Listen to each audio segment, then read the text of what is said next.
Welcome to the Long Thread podcast about spinning, stitching, and weaving by hand. The podcast is presented by Long Thread Media, publishers of Handwoven, Piecework, Spinoff, and Little Looms magazines. Find us online at longthreadmedia.com. I'm your host, co-founder Ann Merrow. This season is sponsored by Webs. Webs, America's yarn store, is your source for everything you need for your next weaving project. Webs carries a wide selection of yarns, looms, tools, and accessories, and you can save up to 25% every day with the Webs discount. Visit yarn.com for more info. My guest is Anita Luvera Mayer. Anita is known as a weaving teacher, and we have her video, Creative Cloth, in the weaving section of Long Thread Media. But Anita's real passion is surface design and how cloth and clothing let us say who we are. Good morning out there in Washington. Good morning, Anne. Now, even though I'm talking to you, I guess it's not quite first thing in the morning, and you're just wearing black and white, I see that what you're wearing is beautiful and so thoughtful. You're wearing a white lace top and just a big, bold necklace that's also made out of fabric. So you put a lot of thought into what you wear and what others wear. Absolutely. I think that women need to celebrate their individuality by how they dress and how they carry themselves. It has nothing to do with size. Style is an attitude, not a size. And I have gone through my life and I do a great deal of basic black and I make creative coverings to go over them. My garments are not tailored with darts cutting. They're very simple shapes, mostly inspired by ethnic. And because I don't have the tailoring skill, my sewing machine and I have not spoken for years. So I have to find a way. Does that mean that you're sewing everything that you make by hand? That is precisely what I mean. My very most favorite thing to be doing is having a needle in my hand, followed by a shuttle at the loom. But I always made cloth as a canvas to embellish. Embroidery and surface design is my passion. So it individualizes very simple shapes. That's so interesting. I think I had heard of you as a weaver, and I think that we have your video, Creative Cloth, in as a weaving video. But right. From what you're saying, that's only one of your tools. That was my tool for a number of years, till maybe 10 years ago. A woman named Lori Mull came to Anacortes and opened a wonderful yarn store and asked me if I'd be interested in making garments to sell. All the 40 years I was teaching and making clothing, it was for people I love, for exhibition, barter. I bartered with dentists, and doctors with clothing, but I did not sell. That's not why I did what I did. And when she asked me that, it was a turning point. I'd gone back to school in my actually mid to late 70s, taking an 8-year course on design and creativity. And I rapidly realized that weaving is just too time consuming to weave and sell a garment at a reasonable price. So I turned to what I'd learned in class. So all the garments for the last 8 years, I would say 80%, I'm dyeing silk, dyeing fabric, and making simple shapes, not at the loom. Everything is hand done. They all have hand dyed linings. I have done a few weaving things. At the same time, during the pandemic, I wove a tapestry pillow for each of my children. They all got a set of hot pads and hand towels for their kitchens. So I was back at the loom doing that. I'll never leave the loom. But this block of time has focused on using what I learned and doing off-loom clothing. Now, I'm a weaver, and I'm pretty much weave on my rigid heddle. I like very simple cloth. But like a lot of weavers at all levels, I have not cut into my cloth anything except right across the warp to end it. Well, that was my issue. I would look at a piece of cloth I had woven for 3 days with quivering hand and scissors, unable to murder this child I had just made. I thought I discovered little did I know that I could weave 2 rectangles, sew them up the back, and have what, of course, we now know as a ruana. And I thought I discovered kimonos. They're all rectangular pieces. So my focus from the get-go, there's maybe 2 things that were fabrics cut. So I just have gone, and I'm also in the weaving world has been known as the Queen of Tabby, 1, 3, 2, 4. I mean, that's all I wove and continue to weave, making simple cloth that I then would adorn. So that's been my story all the way through. And tell me about some of the different adornments you use. Like right now you're using lace, and I know you love a needle and thread, but I'm guessing that you did not actually create all of that as needle lace. So some of the things are found, but then you're also doing beadwork and stitching. So what are some of the different techniques you use? My friends maintain they know it's my garment if it has wrapped rings upon it. So wrapped rings from the fabric store, those plastic rings, a great deal of beading. I have about 5 favorite embroidery stitches I use extensively. A number of years ago, a woman was coming from England who was a well-known embroiderer. And so I arranged for her to come to Anacortes to do a workshop. And I just could, I'd been embroidering since I was 6, but I thought, oh my goodness, I am with the queen of embroidery. And the first thing she said, and I'm in the front row, ready to take notes. I've conned all my friends to take the course. The most stitches you need in your repertoire are 3. And if you're terribly clever, 2 stitches will last you a lifetime. And I was appalled. I mean, I'd spent all this money. And she is so right. I just continued to apologize. There's about 3 stitches that my mind and hand love doing. So it's pretty much beading, wrapped rings. I do a lot of cords. So I'm couching on braids and cords I have made. So it's pretty much a basic kind of cycle. A lot of running stitch. The garments, because I line them all, I need to adhere the lining to the body of the cloth without having it drape incorrectly. So my finishing technique often are small quilting stitches through the fabric. So it's a technique that's gone on for centuries, but it works. It's functional and works very well.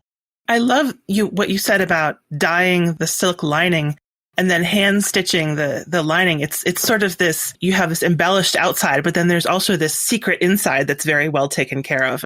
And that what has happened, which was totally unexpected, because I don't have seams.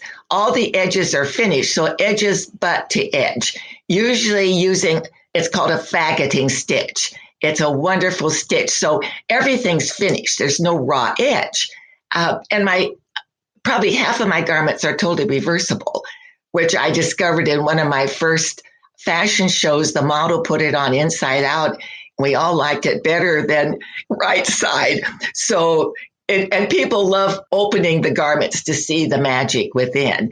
And to me, it's the same philosophy of you meet someone and you have that immediate judgment, if you will, or thinking you know who person is. And then there's always the butterfly within. And as you get to know an individual, you become to really cherish and appreciate their individuality. So I think there needs to be magic on the body, and the inside should be as beautiful as the outside.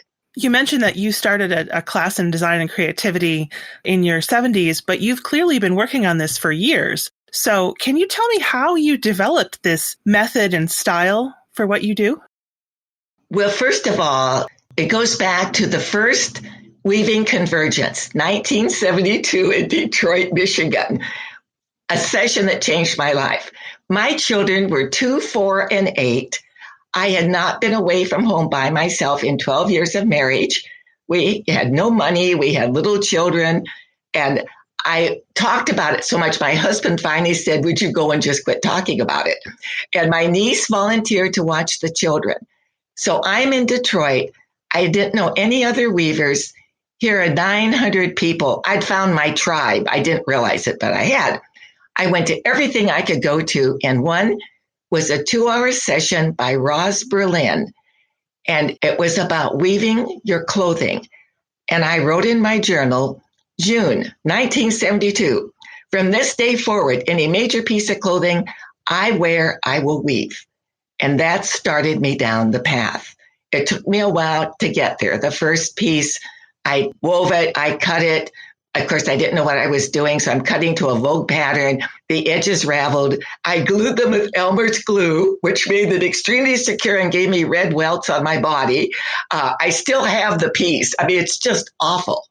But it was the start. And that's when I thought, okay, this won't work. I don't know how to cut hand wovens. I didn't know Daryl at the time, the guru of tailoring material. Daryl Lancaster, you mean? Exactly. And so that was what I did. And several years later, I went to a regional conference in Victoria, and one of the women said, could you come to our guild and show us how to make clothes like those you are wearing? And I took a deep breath and said, certainly, and came home and made up a workshop based on all of the problems I had faced trying to pull this off. And my goal was you should teach a class that helps people avoid falling down the well. And if they do, how you get back out. And then they told a friend who told a friend.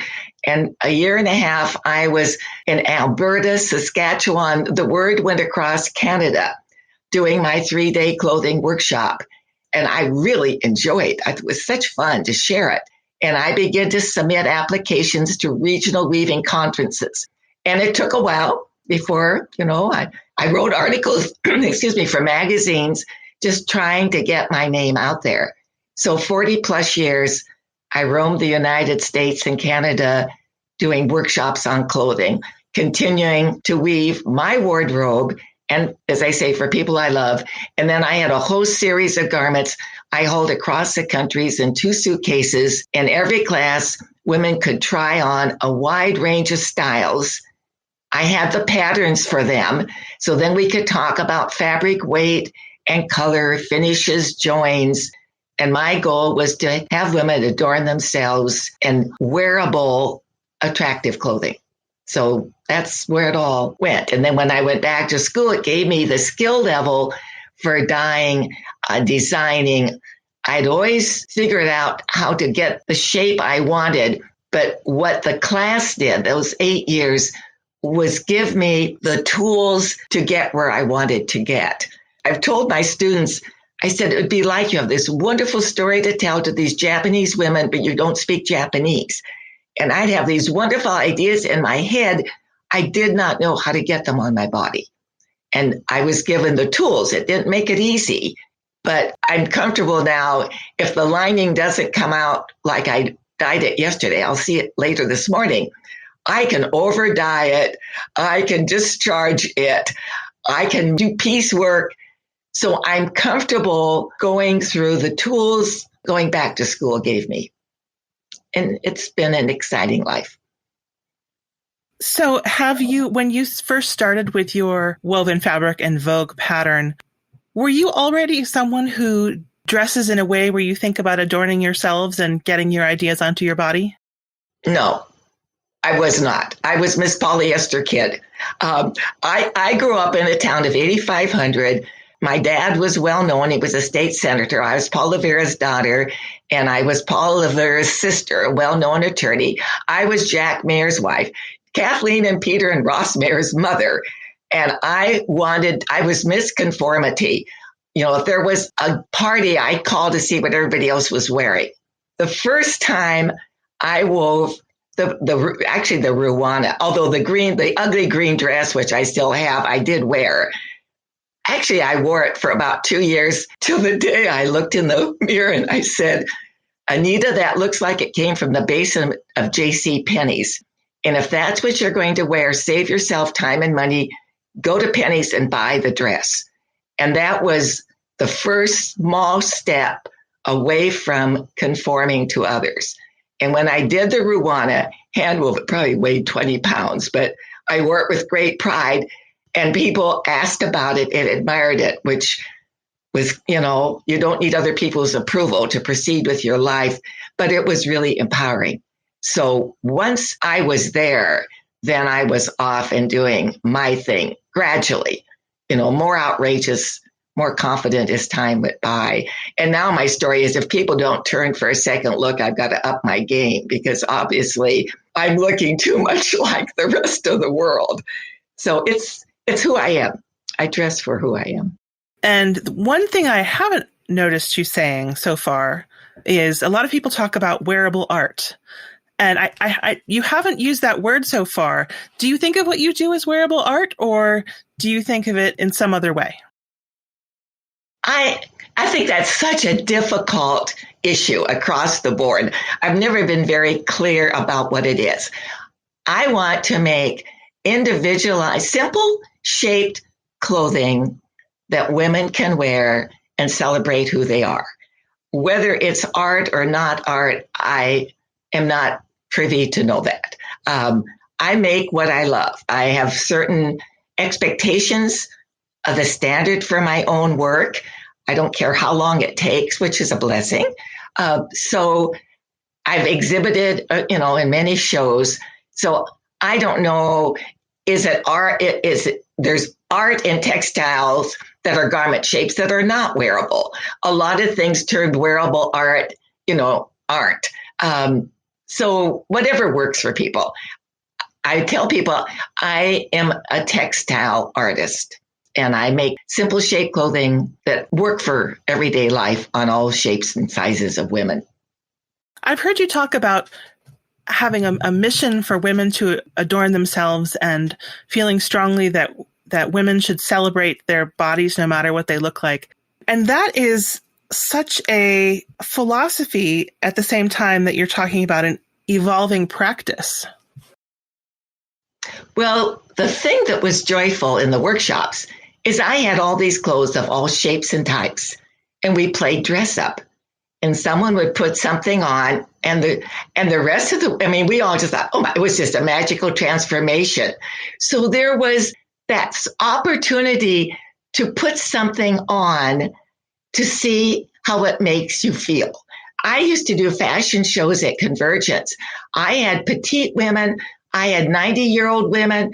I had women who weighed 250 pounds who were absolute, all of them, knockouts in the clothes they wore. They designed for their body shapes. They designed for fabric that moved. Absolutely adorned themselves, had makeup and some jewelry on, stood up straight to prove my point that it isn't size that determines style. It's an individualized way of dressing and behaving. So I will continue to preach it to the end. So having dress up is so much fun. That's a wonderful message, and one that I'm hearing a lot now, especially in counterpoint to, all of the diet apps and the, get a bikini body sort of things. Well, even the professional people in the garment industry are finally realizing not everybody's a size 4, whatever that is. There's just been this huge market for attractive clothing. It used to be so ugly, I thought, for larger women. Finally, the garment industry is realizing there is a whole lot more women on the other side of those numbers. So there's much more of awareness, I think, now than ever before. But it's a difficult message, whether it's for young girls or older women. And did you think that before you started taking your workshops on the road and allowing people to play dress up, or is that something that's sort of built up over time? It's once I realized it for myself, and I couldn't wait to share the message that, hey, look, there's another way we can be doing this. So it was my own chapter at that point of my life that I just wanted to share. Good heavens, all of you can have fun clothes. I don't care if it's an outrageous, silk scarf. And the clothes that, I've been selling, of course, had to accommodate a number of size, height women. And that's really been a very good experiment for me to find out what works and to see it on people. So it was my own personal, I think, education has dramatically affected how and what I teach. So after that first green dress that you thought could have come from JCPenney's, what was the next garment? It was the Rwanda, the hand-woven 2 rectangles and hand-spun, hand-woven, stitched up the back that went over everything and anything. And it was so much fun to wear. And it would work on anybody. You might have it narrower, lighter for smaller people. But I thought this is really pretty cool. And I did a hand woven. Think of 2 long rectangles. It was like it was 2 long rectangles with much rich, wonderful weaving at the bottom in rich colors. It was white hand woven, and there were fuchsias and purples and blues. I mean, it was really pretty startling. Just went over my head. But when I did that piece, I did not realize that there is shrinkage upon the loom, that what you put onto the loom and weave does not necessarily mean it comes off the loom, and it wouldn't go around me. So, I mean, this was supposed to stitch on the sides, you see. So I went to the Whitby Weavers Guild, who are women that changed my life. A number of them were widowed or had never married, the most adventuresome, supportive, creative women. What a joy I had. So I am there. And Thelma Brown, who is white-haired and probably was 85 at the time, I put this on and I'm really upset it won't fit. And she said, Anita, this is what you must do. You get to Seattle and get yourself a purple pair of tights and a purple turtleneck. Get some white suede ties and loosely tie it on the side. And you just wear that and flaunt it. And so I did. And I wore it at the Victoria Fashion Show. I'll never forget it. And she empowered me. And so from that moment, I'm thinking, well, shoot, I wasn't struck down by some bolt of lightning for putting this outrageous garment on my body. So it was that kind of an evolution.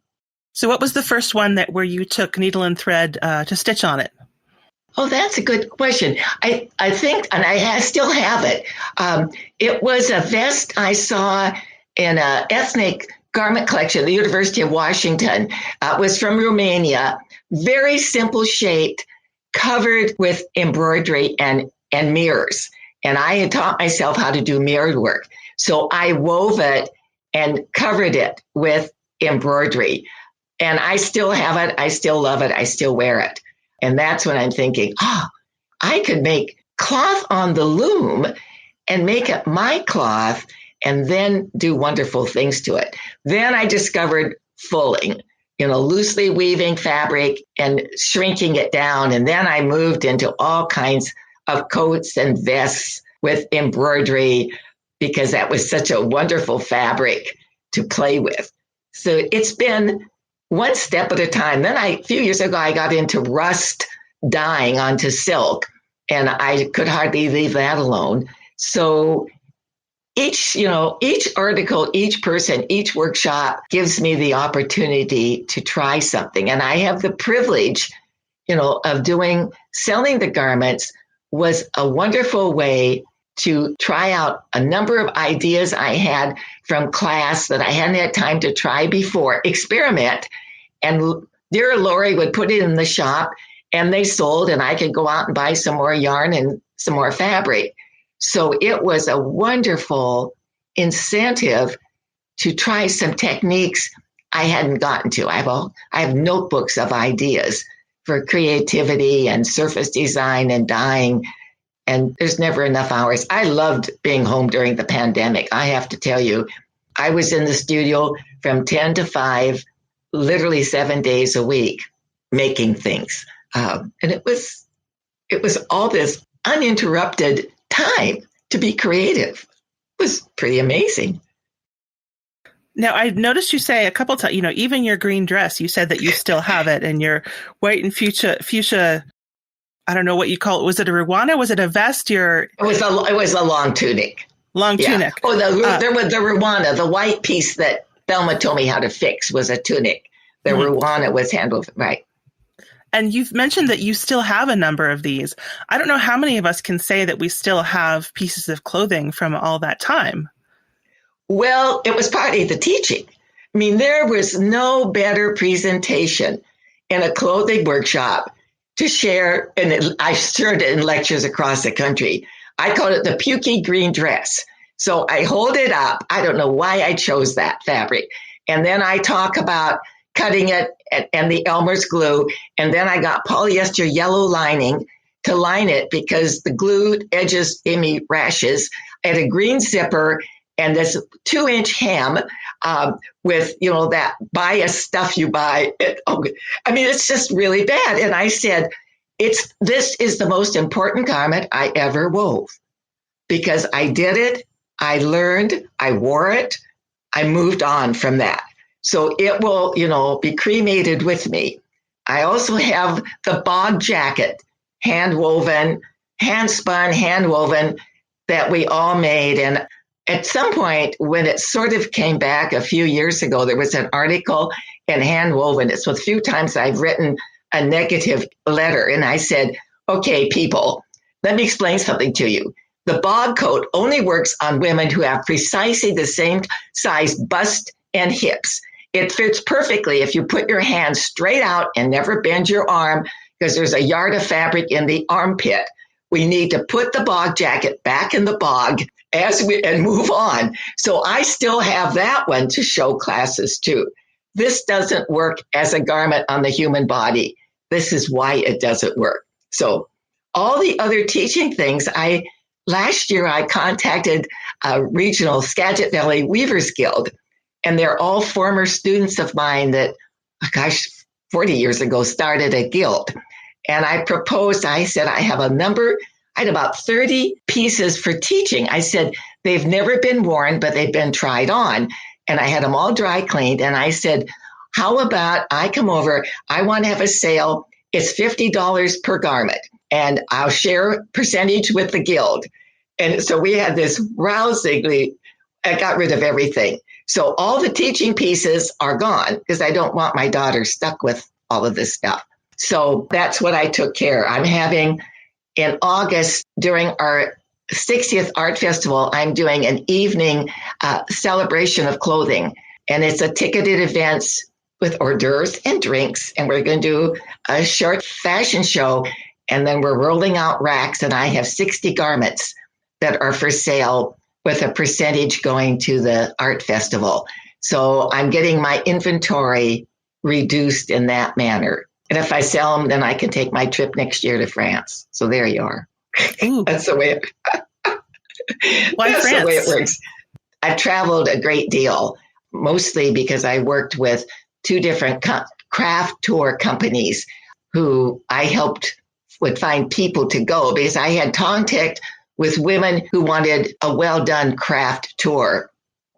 And so for doing that, they would pay my way and give me a salary so I could collect textiles. And then that sort of went, that ended. And then my friend and I have continued to travel on our own. So the October of last year, we were supposed to do the barge trip in France and canceled it. So it ends with 4 days in Paris. I can't wait. So we've rescheduled. So I will be again traveling, which has been much too long. What have been some of your favorite places to go and look at textiles or learn about textiles? My most favorite place is India. I've been 6 times. I'm intrigued with the culture, the people, particularly Northwest India. The women's adorned, the tattoos, the bangles, the religion, the language, the philosophy, closely followed by China. And I've been there a number of times, mainly because I was working with the travel companies. Just total inspiration on every level. And my whole bedroom has India fabrics in it one way or another. And so I've been really blessed and I am grateful. I mean, I never could have traveled where I traveled on my own or with Jack and myself with children and expense of raising a family. And those are not easy places to go and learn about something in depth and specific. I was in China just briefly, and most of the textile production was not someplace that I would have gone as a tourist. And I couldn't really communicate with people. Right. And it was also sometimes hard to convey that my interests were different from other tourists. Ah, yes, which is why. So I worked with Craft World Tours with Tom. I don't know. I've lost track of how many years. His goal was to visit a country, to meet local people, eat local food, see local crafts. And we would do 4-week trips with 20 people. So he had the context. We're in the homes. There are places in China, if you knew, you would not as an individual be able to get in, but a group could. So that was the joy. And then I worked with my friend Melly from Turkey for a number of years, and exactly the same thing. We would be in people's homes. We were in villages. We met the artisans. We block printed with them. We embroidered with the women in India, singing songs back and forth, and then exchanging things through the interpreter. So there are tours. There's tours right now to Guatemala that are into villages. There's tours to Italy. There are all kinds of amazing opportunities to travel and see crafts and meet the men and women who are the artisans doing that. Maiwa, in Granville Island in Vancouver, BC, her trips to India are phenomenal. So there are opportunities now, but it is almost impossible on your own to find out how to get there, to make the arrangements. So working with someone else or a company, a leader who their expertise is that very thing is ideal, of course. It costs money. There's no question about it. So, I would sell and I have my travel account is what I have done. And then when there was enough, I could take another trip. So this might be kind of a leading question, but one of the things they say about travel is that it changes you. I mean, you go to a place and you come back different. And especially since you were going to look at textiles, do you notice after you've gone someplace that you can see the influence of it in your clothing? Certainly that. No question about it. I have pieces all around my studio. More importantly, to the day I die, truly, I will not turn on a faucet and clean water comes and not be aware. Even I don't care if I'm in a hotel. I turn water off when I'm brushing my teeth. I take the world's shortest showers. I will also never be unimpressed with the fact I put clothing in this machine, I push a button, and it comes out clean. I've watched the women of the world haul water on their heads for miles, washing things in the river, trying to keep themselves and their children clean. My whole acceptance of the privileges in this culture has absolutely been affected by what I've seen in third world countries. Food alone, what it takes for a woman to prepare food for her family, haul the wood for the fire, haul the water, prepare it under the most difficult of circumstances. It's humbling. I want every child in this country to have the opportunity to do a work project abroad, travel abroad, go to school abroad, get away from your comfort zone, be a part of what it takes to be a family and try to live in some really horrendous circumstances. And of course, the refugee problem now is more than in front of us. So no, it's changed my outlook on life. I truly get up each morning to celebrate this very day. Gratitude. I do a gratitude journal every day. I keep a journal and there's my 5 gratitudes. And sometimes it's hard. There are days where, it's hard. I'm hard put to find something, but nothing more than this morning I could hear the quail out eating the bird seed. So what gratitude does for me on a daily basis is make me pay attention. And some days are harder than others. There are some real low points. We all go through that. But, a deep breath, the travel, I am so blessed to be able to do that. And I'm not done yet. As I said to my children, I have places to go and things to see. So your mother is not staying put. Well, it's interesting that you mentioned food and water. In the clothing world, in the textile world, commonly water can be a big issue. I mean, sometimes textiles use a lot of water. So having a garment that you keep forever is in its own way a practice of saving water and celebrating water. Sure. And as you know, in numerous cultures of the world, probably less so now, but for a very long time, a woman had 2 garments.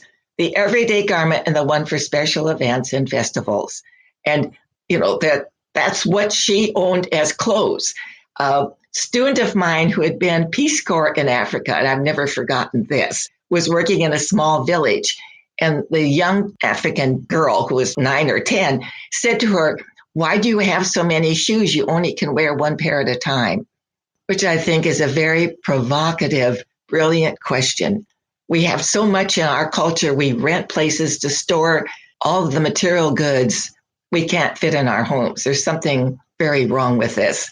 So garments, I've been wearing some of my hand-woven garments. I did the dress for my first child's wedding. I'm still wearing it. I mean, it's a well-woven, well-made, simple shape garment, lasts for centuries. And then, as in Finland, if it starts wearing out, then you make rag rugs. I mean, you use it to the last thing. And I love that concept of every little bit, snip and piece is utilized. I don't know anybody who wears their mother of the bride dress to anywhere except a wedding. Oh, well, of course, mine was not the normal mother of the bride dress. Of course. Yes, of course. That's right. Yes. So, no, it's still with me, and it goes out to special events. I remember seeing somewhere you talk about, you mentioned the outside and inside of your garments, but then you also you call it a uniform. Right. My uniform for me is, well, I still have it. It's a long sleeve black dress, or I have a black turtlenecks, short sleeve, long sleeve, black skirts, black leotards. When I travel abroad, I'm more comfortable in skirts than in pants. I have 2 black skirts with elastic waist, sleeveless, long sleeve black top, and I'm looking different every day. I have lightweight scarves, silk little overtops that I can put on. I was gone 3 weeks with a carry-on because the uniform, I'm making a creative covering to go over the uniform. I tell my students the uniform can be jeans and a turtleneck. It can be a long dress. It can be a skirt and a top, whatever your comfort zone in your favorite color. Choose your red, blue, and then you make pieces that go over that, which to me makes so much sense. I don't have to worry about fit, the bust or the hips, the things hang from the shoulder. More shaping to vests, of course, but still I have very simple square armhole vests that work on a wide range of people. I have A-line vests. I have a long sleeveless vest that has been woven by many, many students because it works on a lot of people. You mentioned that you started all this at your first Convergence, where it was the first place that you'd met weavers. But that means that somewhere before then, you were a spinner and weaver. Oh, yes. Okay, that's the main story of my life. I would not be here today without her. My dear mother-in-law, Marcelle Mayer, was the weaving instructor in Seattle.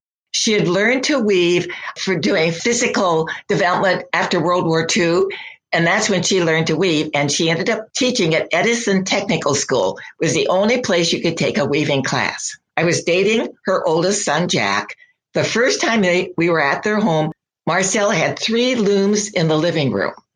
I did not know what they were, but I thought, I want to know this woman. This looks pretty interesting to me. I'd grown up with a really creative family. I learned to stitch and, I tried making pottery and all the usual, tried my hands at candle making and all those things. And what Marcelle did, as each son married, she gave each daughter-in-law as a wedding gift a 36-inch floor loom and weaving lessons. I kid you not. It never took with the other 2. But I was a middle child, and Marcelle gave me the loom, and she came up with to help me warp. And the first thing I had was I was weaving 6 yards of fabric. It's a real lightweight wool, which I thought was the most boring thing I had ever done. But I was a dutiful daughter-in-law, and I'd get stuck, and she'd drive the 2 hours from Seattle and help me out. So then I wove some rugs, and then I wove some placemats. So she's kind of walking me through. At one point, it was late fall, she gave me this great big container of jute in a lot of colors, it was that. And I thought, okay, this is the deal. I need to be more comfortable warping the loom. I'm doing it with her, but I'm not sure I know what I'm doing. I'm going to warp the loom one time and weave a rectangle, fold it line up, make a purse and make a handle. I'll do these as gifts for people. And so I put on warp after warp. I had Davidson's book and I turned the page and tried to read what I was doing. And I had done about 10 purses. And now I'm really comfortable with warping. I get it. And I still played bridge at night frequently because we were all young mothers with little kids. And my friends came and they bought my purses. And I'm thinking, hey, wait, this is not too cool. This is really neat. So I opened my own savings account, 3365. I will never forget it. Deposited the money and bought some more yarn. And I'm thinking, this is the way if I can weave things, sell them, then I have my resource to buy more yarn, turn another page. And that's what I did for about 3 to 4 years. I had things at the UN. I had things on consignment in shops. I had things wherever they were in. Of course, we're into the 60s and crafts are big. And when things sold, I went out, bought some more yarn, tried something else, turned the page. So that was what I was doing. And then a speech therapist for my youngest child, Michelle Whiplinger. Many people will know her as the dye lady. We became good friends. And she said, I want to know how to weave. You need to teach that. So I thought, well, okay. So I called the community college and blatantly said, I am a weaving teacher, which was just a bold-faced lie. What do I need to do there were 10-week, once a week adult education courses then. And they said, get 12 people to pay $15 for the course. I said, okay. So I conned friends, twisted a few arms, and had my first class to go, but I did not have looms. But fortunately, in this period of time, Esther Dendel's book, Embroidery as Easy as Weaving, or Weaving as Easy as Embroidery, and it was how to weave on cardboard. So I taught my first 2 years of classes, giving them cardboard. We warped the cardboard. They wove tapestries. And Michelle pounded nails in a board and wove a vest. They wove pieces and made 3-dimensional dolls. So this is more income, which is pretty cool. So I'm pulling back from selling because now I've got money from teaching, but then they wanted real weaving. So I found Magnolia Weavers in Seattle. I would rent 12 table looms, those terrible ones with the harnesses you lift up. It's just awful. And I'd go to Seattle, haul them, and taught beginning weaving on those looms. And one of my students, and they were narrow with those terrible, they were just awful. That if people did that, they'd weave forever on something else. But she wove wedding fabric for her daughter. So that then got me into teaching. And then when I did the convergence, went to Victoria, now I'm doing 3-day workshops in other locations. So I cut back on adult ed and moved on to doing workshops around the country. So that's been the evolution. And all through that time, I attempted to submit articles to Handwoven Magazine. I entered juried shows around the country to keep my name there. Anytime I'd be accepted to teach at a conference, if I was at Intermountain, there's 800 people from 5 states. So then I would get requests for workshops. So the sequence was great. Did I hear you say you had garments at the UN? Yeah, I did. I had towels, hand towels, and scarves. We had a friend who worked at the UN, and so he took them back and submitted them at the gift shop there. So that was exciting. That is exciting. Yeah. It's not you traveling, but your projects are here at the UN. That's amazing. Well, yeah, it was exciting. People locally commissioned me to do upholstery and placemats. And so any money I could earn that way allowed me then to do some other things. At the first convergence, I still had the loom my mother-in-law gave me. And I saw the Norwood cherry loom and fell in love with it. And I literally came home. Our art festival has always been in August. I literally wove night and day using grocery money for yarns, submitted and had a booth at the art festival. And I sold enough to buy the Norwood loom. And Marcelle allowed me, I gave my loom to the school that she had given me and bought a Norwood. And I've had a Norwood ever since. So, and that was exposure too. For most of the people that I know, getting a loom and weaving lessons for a wedding gift would be the most amazing gift. And yet I can think of plenty of people for whom that would be such an albatross. The woman said, gosh, that was really nervy of her, wasn't it? And I said, well, I never thought about it because, I was a dutiful daughter-in-law. I thought, gosh, this could be really fun. And as I say, one daughter-in-law carried that loom around the country every time her husband got transferred and finally admitted she was never going to weave. And I think that the other one, she quit quite early on.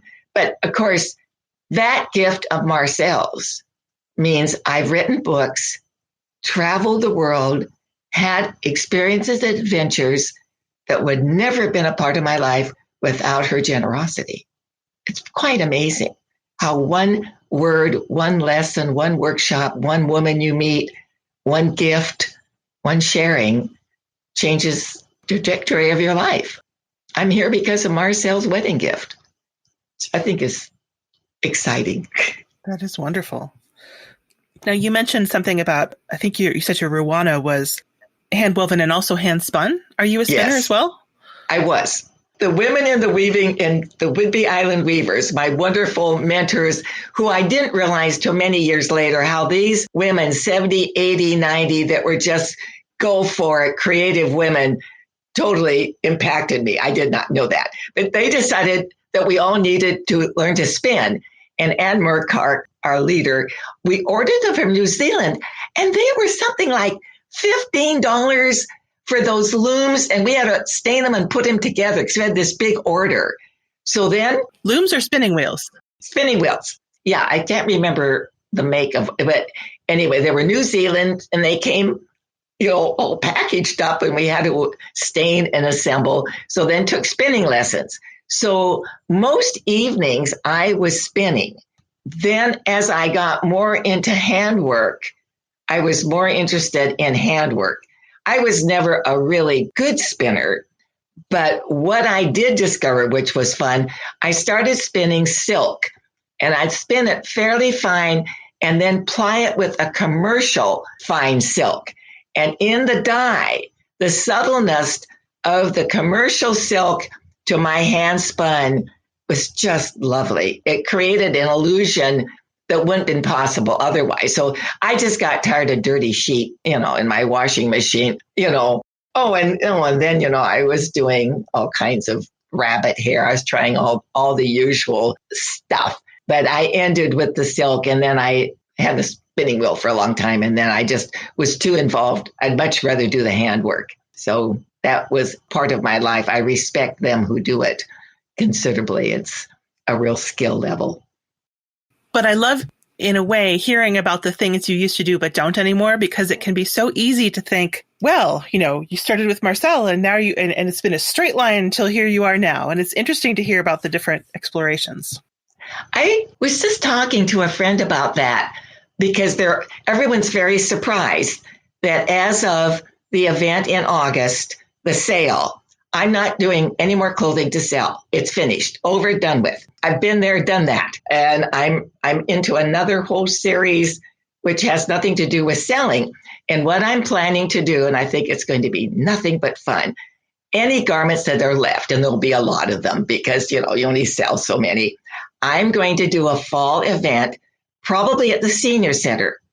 And depending on how many garments I have left, I'm going to invite that many friends who have supported me all these many years. And there's going to be a party, and everybody's going to go home with a garment of their choice and make a donation to the senior center, which I think will be a win-win. It will get my inventory on people roaming the world. I love it. My little butterflies will go out, and the center can have some income. So I'm through with clothing. And someone said, oh, you can't be. I said, no, it's clothing to sell. I'm just working on some major pieces now, which is another whole direction what I'm going to do with my work. But I've closed that chapter. And then I was thinking about how for many women, there are a number of chapters. And for me, the day comes and I'm perfectly clear. I remember calling the college when I decided I didn't want to do adult ed to tell them I was not going to teach that winter. And they said, well, you have to, it's in the catalog. And I said, trust me, I'm no longer teaching adult education. I was into doing the workshops. And so at Intermountain 3 years ago, I did my swan song lecture to them because they've been such supporters that I was no longer going to do conferences. It was just physically too difficult to haul suitcases. It wasn't as much fun as it had been. So that chapter, conferences were over. My swan song for Convergence was in Vancouver, Convergence. Love you all. It's been a great journey. I'm doing something else. So for me, it's been very black and white. I just knew at the point of deciding to do this trunk show here, okay, I've said everything I want to say in garments to sell. I've tried all the techniques, used all my best shapes. I want to just focus differently. And I think it's important to say, comfortable, it's been great. I'm through. I'm moving on to something else. But it'd always be textiles for me, always and forever. Do you teach anywhere now? Do you teach locally, or are you really involved with your studio practice? No, I was up to the pandemic. I still want to do some workshops locally, mostly one day on journaling or surface design. I've done a workshop of one day where they get to sample, make a whole notebook of different ways to do surface design. So one day things for guilds in the area, it has to be drivable. I'm not roaming far afield. So that I think will be fun. And I got rid of a lot of the teaching materials because I know a lot of it I won't do again. And that was getting way of the clothing because I'm not going to do the clothing workshop ever again. So yeah, we'll see how it works. You know, what you're saying about knowing that you're done, so many people, myself included, really hate to say no. And it seems like you are, whether you started off being comfortable that way or whether it's something developed, being able to trust your gut and say, nope, I'm done with that. Well, you may know I've written a book. It's long out of print called I Don't Do Guilt Anymore. It started when Linda Ligon, when I did my first book with her, Clothing from the Hands That Weave, wanted an introductory chapter. So I'm sharing my life story. So when I did the second book, then people really wanted to know then what happened. So I had done a lecture about being born Catholic and guilty, from the day I was born. So, but part of that story is I realized I was doing a whole lot of jobs in the community I'd done many times before. I now think my name was on a telephone post. If you need a volunteer, dial her number, she'll say yes. I really believe that. And I decided, I sat down one day with a glass of wine and wrote down what the most important things were. My children were still small, and it was time with my children and be creative, be at my loom. Those were the things, and my health, certainly. And then I wrote down the list of what I was doing, which went on and on, all worthwhile causes, but I thought this is ridiculous. And I truly did this. I had a 5x8 card by the phone, and on it I printed, Anita, just say no. Do not explain why you're saying no. Do not feel guilty. This is totally a true story. Jim Bergeson, my classmate, called, said, okay, Anita, we're doing another class reunion and we need you to decorate the Catholic gym again. And I said, no, Jim. And there's this terrible silence and you want to explain. I have 3 children. Well, he's going to have 5. I have 2. And I said, if I think of someone who might do that, I'll give you a call back. And it took me almost a year to convince Anna Cordes I meant no. I still do things for the community. I do the studio tour each year. I've done programs for the LeConner Quilt Textile Museum. I've invited people into my studio for tours. If it's a one-time thing, I will say yes. Basically, no has become a guide, and it's a perfectly fine, simple word. Each person has to decide their priorities, and priorities change. So what you were willing to do 2 years ago, maybe not now. What you want to do now, you wouldn't have been in a position to do 2 years ago. So I have very clearly decided how to spend my remaining years, and it's going to be my choices. Family always in there. Does it get easier to say no? Oh, it's just automatic. And I've also learned Well, even this doing the podcast, I mean, this is just a really good example. So when you contacted me, I thought, oh, well, gee, that'll be fun. Sure. That is usually my tendency when I get a request. Little did I realize what was involved. I'm so glad I'm doing it. But without Brenda, I wouldn't have been able to. I mean, I don't have that skill level. So I was laughing about now when someone calls, if I'm thinking, oh, that might be fun to do, I am saying, let me give it some thought and call you back, rather than my spontaneous thing to say is yes, because I think a lot of things are fun. So I'm just better about, before saying the yes, thinking it through. And as Brenda said, now see, if this comes up again, I'll know how to do it on the podcast. But I just thought it was such a joyful request. I just thought it would be so wonderful to do. I'm glad we snuck in under the wire. Well, sharing journey is always important. And I think for younger women, just being aware of the obstacles and taking deep breaths and, not being afraid to take a chance, saying yes to adventure is equally important. So it's a balance. It's always a balance. You mentioned that you have some major pieces and another whole direction in mind for your work. Oh, I'm really excited. Okay. Can you share it, or is it your secret? Oh, no, I'm excited about it because I'm working on it as we speak. For a long time, as I traveled, I picked up newspapers in various countries of the world. I was so intrigued with the script, the writing. It's just artistic. My husband had been specialized in a certain kind of stamp collecting and had a wide range of envelopes through the years from all over the world. And when he passed, I kept a lot of those just because I'd been a stamp collector once. And I thought for a long time, I want to do something with those envelopes and those wonderful papers of different languages. And as with a lot of other things, it takes me on major pieces. I do keep a journal of ideas. I'm writing things down. And then I woke up one day literally and thought, I know what I'm going to do. I'm doing long kimono. It's called a dofuko kimono. I've made it before, but it's a long kimono with a large sleeve, which is a perfect canvas. And my series is a tribute to written words. And on the one I'm finishing, I've transferred to silk, you can do that on the computer, the envelopes and hand sewn them to the panels. And then I transferred to silk a variety of the language pieces, and they're on the reverse side. And that was so much fun. I thought, well, what about if I did tribute to women's words? Rita, a woman who's directing the art festival, saw my piece when she was here and said, oh, I found all these letters written in this wonderful handwriting from the late 1800s. Let me share them with you.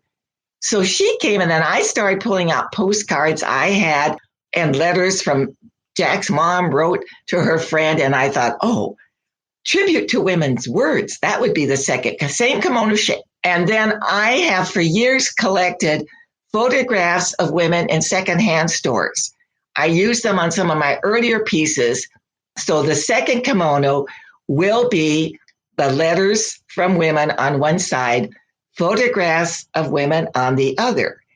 And the third one now may also be, because this is leading on, there'll be three, tribute to one woman's journal. And I've kept journals traveling on my life. During the pandemic, I did a journal page every single day for a year with pictures, drawings, and words about what I was grateful for that day. And there's one page that's totally black because I just had nothing to say. So this is what my plan is with these pieces. Is set up a one-day symposium. I see it at our senior center, which is so wonderful. The three pieces would be on view. There will be tables with 6 people to a table, 3 senior women, 3 younger women. And I know a lot of senior women. I would work with the schools to pull some middle school, high school. I was involved with something like this at Edmonds a few years ago. At each table is the same question for the 6 to discuss. Each table has a scribe. What was your first date like? What are you most afraid of? What was the message you got so tired of? That sort of thing. And then we'll do that. Each table, give them time. And then the scribes will share what was said at their table. And then we'd have lunch. I will have a display of all my journals and any of my friends who do journals. And there'll be a very small fee for lunch. And everybody will have a journal. I'm going to set up paints, pencils, all the things I use. And each woman will start and girl will start their own personal journal, which is what my story has been all the time anyway, is younger learning from elders who've lived a life. So that's going to take me probably 2 years. And I don't know what comes after that. But I'm excited about using my clothing as a statement to get other women of ages involved in thinking about the importance in today's world of written words, because it's not happening. We all know that Hamilton wouldn't have been written if there hadn't been letters between he and his wife. I mean, across the board.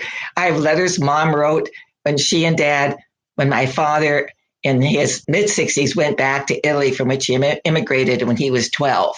And I have letters from Mom that I will use.